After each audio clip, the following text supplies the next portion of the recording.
Coming up on today's Airborne, Bearhawk LSA kit completes its maiden flight to Oshkosh. Brazil certifies Embraer's Legacy 500 executive jet. And Surf Air places a 65 aircraft Pilatus order.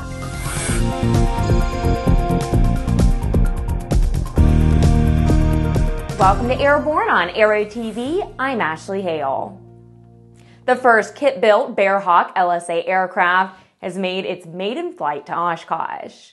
Bearhawk owner Mark Goldberg has completed the first Bearhawk LSA quick-build kit. Goldberg's aircraft was present at AirVenture Oshkosh this year. His Bearhawk LSA was readily identified by its bright red and silver Oratex covering. Goldberg's Bearhawk LSA completed the journey from Texas to Oshkosh in 9.7 hours of flight time. Cruise speeds during the flight varied from 98 miles per hour, burning 4.5 gallons per hour, to 118 miles per hour, using 6 gallons per hour. His airplane sports a 105 horsepower Continental O200 engine. Bearhawk aircraft manufactures quick-build aircraft kits for the 4-place Bearhawk, the 2-place Bearhawk Patrol, and the tandem 2-place Bearhawk LSA. The Bearhawk LSA originally went public at AirVenture 2012 as a prototype constructed by its designer, Bob Barrows. The Brazilian Civil Aviation Agency has granted type certification for the Legacy 500 executive jet. Embraer expects to receive certification from the FAA in the upcoming weeks and certification by EASA thereafter. The flight test program comprised 4 prototype aircraft which have carried out extensive function and reliability testing. The Legacy 500 test fleet completed over 1,800 flight hours. Over 200,000 hours of tests were conducted in laboratories with rigs for aircraft avionics, electrical, hydraulic, and environmental systems. Production of the Legacy 500 has already begun, and the first delivery is scheduled for September. Up to 6 aircraft will be produced in 2014, and production of the Legacy 500 will increase throughout 2015. You're watching Airborne. We'll be right back after these messages. Redbird Skyport is a multifaceted aviation laboratory charged with developing innovative solutions to the issues facing the industry. It started out as a vision for a laboratory where we could objectively measure the systems and the processes that we were developing.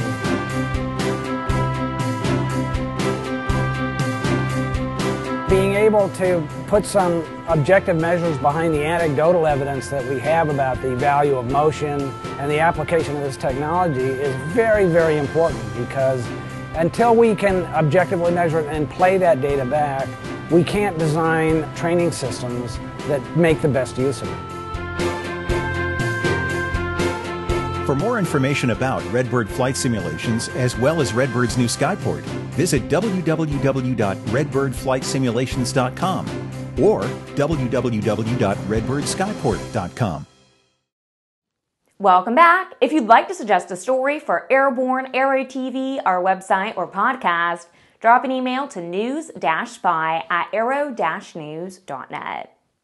Surf Air, the nation's first all-you-can-fly membership airline, has ordered up to 65 new Pilatus aircraft, which will be delivered over the next 5 years, with a total order value of approximately $312 million.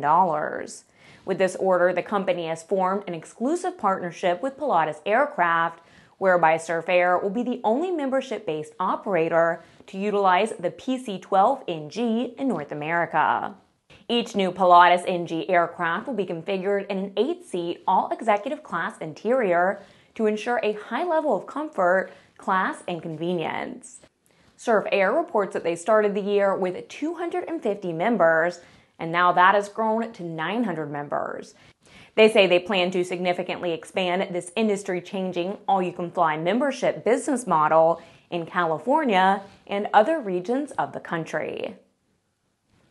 It's Friday at last, and that means it's time for ANN's CEO and editor-in-chief to check in with his weekly barnstorming commentary. This week, Jim is starting to breathe easier after all the work at AirVenture 2014, and he says he has some pleasant surprises from his annual Oshkosh journey. Here's this week's Barnstorming. Thanks, Ashley, and hi, folks. Well, glad to be back. It's taken us a little while to recover from Oshkosh, but for all the right reasons. We had a lot to do, there was a lot to see, and a lot of really great things happened. You'll be hearing more about it in the coming weeks and months, because to a certain extent, this year's Oshkosh may be a turning point. Not a big one yet, but I'll take anything that looks good, no matter how small, as an indication of how our future might eventually manifest. Let's talk a little bit about what happened. First of all, it was the biggest Oshkosh in a long time. It was good for vendors. It was good for the people coming in as attendees. It was certainly good for EAA and its volunteers. There's no question that a fair amount of business was done. Not a record amount in any way, shape, and form, but in the neighborhood of 5 to 10% in this economy going up, that's huge. More airplanes showed up, more people showed up. Great things happened, but most exciting of all was it wasn't waited toward the end of the week when the Thunderbirds were there and all the the looky-loos came in to watch the air show. It started out strong. The first Monday, that first day, was a very strong day, as were some of the days afterwards. It's a good indication and hopefully something that shows us good things for the future. We'll see. We're studying it carefully. At the same time, the big disappointment of Oshkosh this year is that the FAA is still the FAA. Administrator Huerta showed up, said very little, told us about all the wonderful things he wanted to do, but he insisted that as a bureaucrat, he was going to stay a bureaucrat and he was going to enforce a bureaucracy. The fact of the matter is this, though. The FAA does not serve aviation well. It serves itself. It serves its government masters. It is not serving the world of aviation. And one of the things we've talked off and on about over the years, about how to find a way to wrest control of much of aviation from the FAA, well, as radical as I sounded a couple of years ago, I'm not sounding so radical now. And some of the most important people in aviation are starting to understand that, yeah, there is not only an alternative, but that alternative could be really important, and more important than anything else, could come to pass. Finally, it was a great show for us, for A&N. We made a couple of big announcements. My book came out. We sold a pack of books, signed a bunch of books, heard a bunch of great stories about how XPRIZE affected people's lives, and that was all well and good. But we've got some really extraordinary stuff we were working on behind the scenes, real deep blue secret stuff. We were actually going to talk about some of it at Oshkosh, but we held back because something really extraordinary happened. The best laid plans of A&N and all not only turned out well, but exceeded our expectations and are continuing to do so.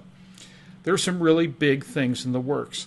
This program you see, Airborne, has some big developments that we're going to be talking about very shortly. Yes, we're going daily in short order, but that's nothing compared to what we're going to be doing with those days. Airborne is an extraordinary program. It's been very well produced. I'm very, very pleased with the people who produced it. But now we have an opportunity to really serve the industry, and it'll blow your mind when we tell you what's come to pass.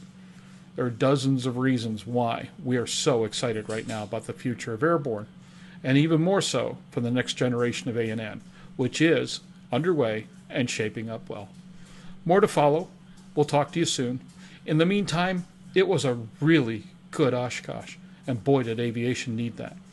For the Aero-News Network, Airborne and Aero-TV, I'm Jim Campbell. I'm thinking pretty positive. I hope you are too. The Virginia Polytechnic Institute and State University's Unmanned Aircraft Systems Test Site program is ready to conduct research vital to integrating UAS into the nation's airspace. This according to the FAA. The site is the last of 6 nationwide to be declared operational. FAA Administrator Michael Huerta, Virginia Governor Terry McAuliffe, along with other FAA and MAAP officials, viewed a demonstration of the Smart Road Flyer, a low-cost, low-risk, multi-rotor UAS being developed to support research in vehicle and highway systems. The FAA granted Virginia Tech 7 certificates of waiver or authorization for 2 years. Other UAS models in addition to the Smart Road Flyer include an E-Sparrow, Ariane Sky Ranger, Montra 2, SIG Rascal, and 2 Avid EDF-8 micro UASs. UAS operation will occur at test areas in Virginia, New Jersey, and Maryland. Airborne is brought to you by some of the best sponsors in the aviation business. We'll be right back with more news. ADS-B will be mandatory for most aircraft by 2020 in the United States, but you can benefit from ADS-B today with the Bendix King KT-74 Mode S transponder. The KT-74 meets the global mandates for ADS-B out when attached to a suitable WAAS GPS. Over the past 2 decades, no resource has compiled as much expert-valued information about the sport plane world than the Sport Plane Resource Guide. Over 1,500 pages, hundreds of aircraft, dozens of how-tos and directories. All this and more will be coming to the sport aviation world soon with the new, all-electronic and updatable Sport Plane Resource Guide for your iPad, iPhone, Kindle, tablet, PC, or other electronic devices. Get your order in now. www.sportplane.com. Welcome back. You think your airplane is pretty safe in its hangar, but Cessna 182 owner Tim Hartwick of North Little Rock, Arkansas, no longer has that peace of mind. That's because Hartwick recently found a .45 caliber bullet in his airplane, accompanied by a hole in the engine cowl and a hole in the hangar roof. And no one knows how or why the shot may have been fired. North Little Rock Airport Director Clay Rogers said at first he thought it was the result of someone firing into the air, and chance brought the bullet down on the airport property. However, it's reported that authorities said it was unlikely that gravity alone could have caused a bullet to penetrate both the hangar roof and the airplane's cowling. That only leaves someone firing a shot from above the hangar towards the ground. Police have no suspects so far. The airplane and the hangar appear to be the only damage from the incident. Pipistrel says that the new 4-place Panthera has successfully completed all flights required in the spin test program for FAR Part 23 certification. The Pipistrel design team said in a news release that the Panthera behaves just as expected in all configuration settings that CS23 and FAR23 design codes mandate, including front and back center of gravity, all flaps positions, gear extended and retracted, engine power idle or full, with full or asymmetrically empty fuel tanks. Ivo Boscarol, Pipistrel's general manager, said, quote, "The test revealed that no modifications to the airframe were necessary, no adaptations to the already designed production tooling or to mold lines. It's remarkable, but even after a full 10-turn spin, Panthera recovers in less than 1 additional turn just by releasing all controls," end quote. China is continuing its ambitious space program, and it announced last Sunday that it plans to launch and recover a lunar orbiter later this year. China's State Administration of Science, Technology, and Industry said that the mission will launch before the end of 2014. It's planned that the spacecraft would travel to the moon and then re-enter the Earth's atmosphere intact. It's reported that according to China's Science Administration, the orbiter has been moved to the Zhejiang Satellite Launch Center in the southwestern province of Sichuan. China's space missions include a permanent orbiting space station by 2020 and a mission to collect samples from Mars and return them to Earth in 2030. Well, that's our program. Remember to get comprehensive, real-time, 24/7 coverage of the latest aviation and aerospace stories at Aero-News.net. Remember, Airborne is streamed 3 times a week and is always online. Join us every Monday, Wednesday, and Friday afternoon for a new edition of Airborne. I'm Ashley Hale. Thanks for watching.